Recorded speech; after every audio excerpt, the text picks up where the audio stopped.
rappelle que tout à l'heure, on aura à débattre lors de nos échanges de la situation politique actuelle au niveau de la Côte d'Ivoire. Vous le savez, le pays Aoufouet-Boigny travaille à organiser une élection présidentielle, notamment au mois prochain. On est encore à l'étape maintenant des candidatures et le Conseil constitutionnel qui a été sollicité a tranché. 5 candidatures ont été validées, parmi lesquelles celle de Simone Eviette Gbagbo, l'ancienne première dame et ex-épouse de l'ancien dirigeant ivoirien. Lui, par contre, justement, Laurent Gbagbo n'a pas pu avoir cette chance. Il avait été déjà radié de la liste électorale. Et bien, au nom de cette raison, le Conseil constitutionnel a rejeté sa candidature, tout comme celle d'un certain Tidiane Thiam, sur qui se reposait, je dois dire, la grande majorité de l'opposition. Mais alors, qu'est-ce que ça donnera, en tout cas pour la suite du processus électoral?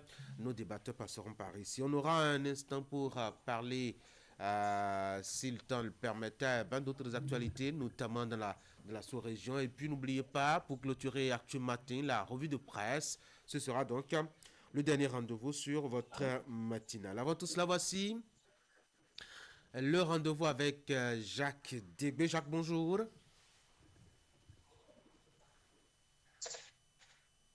Bonjour Tanguy, bonjour Canal. Merci beaucoup d'avoir décroché notre appel ce matin, Jacques. S'il y a une actualité qui a retenu l'attention le week-end écoulé, notamment dans la partie septentrionale du Bénin, c'est cette rencontre festive au niveau donc de Niki. C'est la fête de la Garni, ce rendez-vous annuel dans la cité impériale. Et pour l'édition 2025, le monde a encore été mobilisé. Mais pour vous, qui aviez fait le déplacement pour observer ce rendez-vous culturel, il y avait quand même des aspects économiques.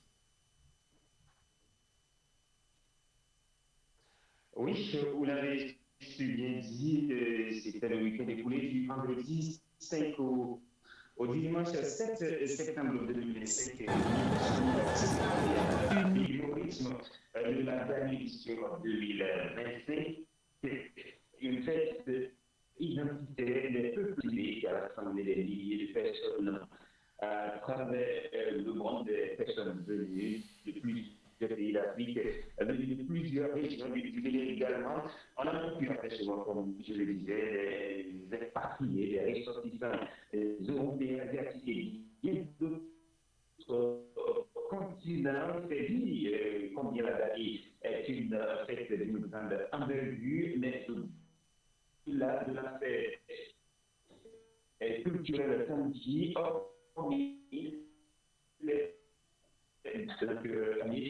des populations et les autorités, eh bien, la Gambie, c'est aussi d'énormément retombées économiques et sociales.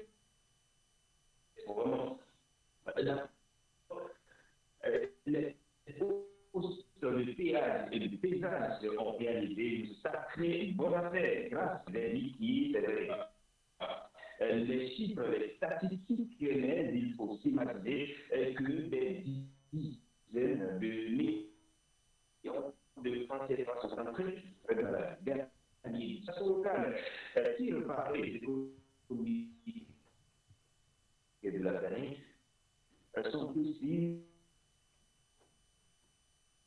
liées au secteur de l'État. Bouillement, de l'année, toutes ces personnes qui ont rallié la cité impériale doivent retourner. Tout ça, c'est de l'argent pour les les clavotes, les petits commerces, les gens volontiers, les compagnies de transport, les chauffeurs de taxi, les conducteurs de taxi,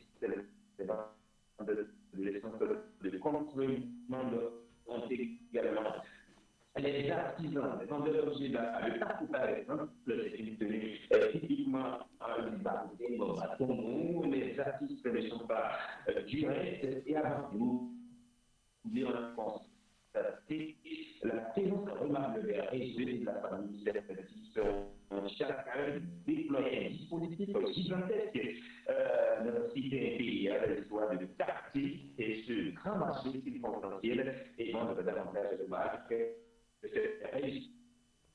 de téléphonie mobile en même, organisé de géants conseils sur place, des événements également, des emplois temporaires, des milliers de participants à gagner, les ressortissants des pays de la sous-région, les expatriés.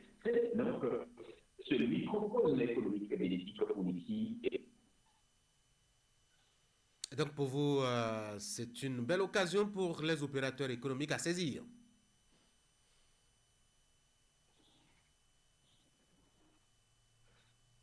Oui, en attirant les investisseurs, les visiteurs nationaux et internationaux économiques dynamiques par l'économie locale et nationale, ce sont des Français, peut-être même plus qui viennent de circuler dans la cité impériale dans l'intervalle de 3 jours.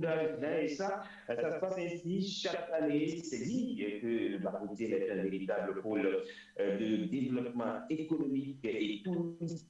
C'est une opportunité à saisir pour les opérateurs économiques qui ce sont désormais des opportunités d'investissement dans les secteurs de la restauration, du transport et bien d'autres services.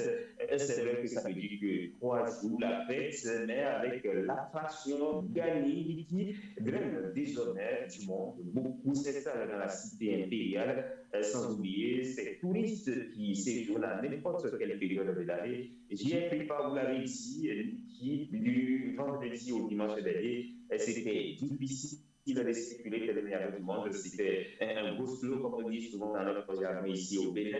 Et il y avait véritablement une marée humaine qui a rallié la cité impériale pendant 3 jours. Mais il y en a qui vont découvrir des opportunités sur place et qui vont certainement vouloir installer leur entreprise, qui vont vouloir venir et voir ce qui se passe réellement, qui offrir des opportunités. Et que ce sont des choses que doivent capter les opérateurs économiques. Absolument. Et ce qu'il faut surtout pour les accompagner, les aider à davantage s'implanter, c'est surtout de travailler à internationaliser, mettons, ces genres de rendez-vous, notamment celui de Niki, et peut-être même, pourquoi pas, les autres rendez-vous culturels au plan national. Et là-dessus, vous dites que le gouvernement y songe. Oui, le ministre de la Culture a fait la grosse annonce samedi dernier, puisqu'il y est annoncé qu'un protocole sera en place pour internationaliser les événements culturels au Bénin, donc la gagner également. Ce protocole n'est pas pour arracher définitivement l'organisation de la gagne culturelle aux locaux, mais c'est surtout pour, comme je l'ai dit, internationaliser ces événements culturels, mieux les faire connaître pour attirer plus de monde et donc attirer plus d'opportunités, plus d'investissements économiques, plus de devises pour la localité, pour le pays. Après, les organisateurs reprendre la main depuis quelques années. Jean-Michel Abimbola, dans ses propos devant la presse ce jour-là, a précisé que les insuffisances observées cette année seront corrigées l'année prochaine pour toujours donner une autre dimension à l'événement. Le ministre de la Culture a aussi fait la reine de la gagne du Palais Royal, par le gouvernement, ne sont pas encore inaugurés. Ces édifices ont été testés pour juger leur capacité à accueillir dans ce genre d'événement.